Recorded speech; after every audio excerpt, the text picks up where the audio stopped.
Welcome, one and all. It's everyone's favorite time of year when the spirits come out to play, scaring the little children and giving old people the willies. That's right, it's Halloween. We are going to take a look at some of the spookiest games around to make your Halloween as terrifying as can be.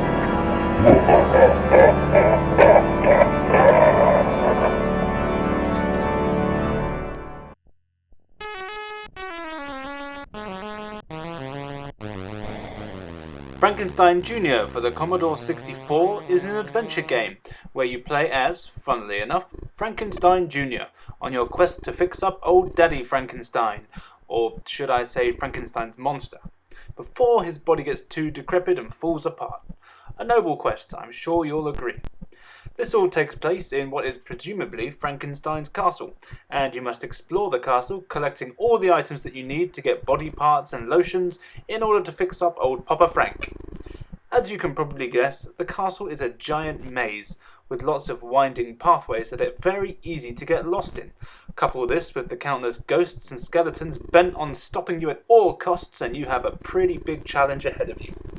As well as all of the horrid old gribblies that you have to avoid, you have to make sure not to run out of whatever the green gloop in the bottom right hand corner of the screen is. Once that jar is empty, it's game over. The game is pretty unforgiving.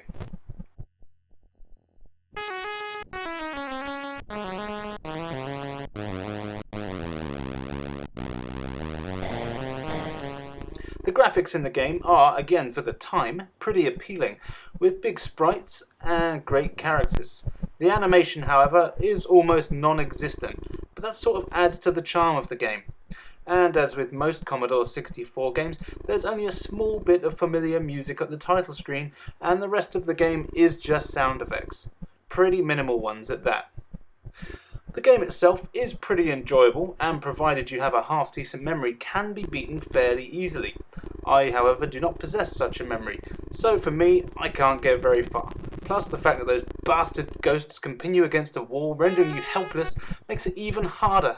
But if you're willing to sit down with it and learn the layout of the spooky castle, this is another game worth a look on Halloween.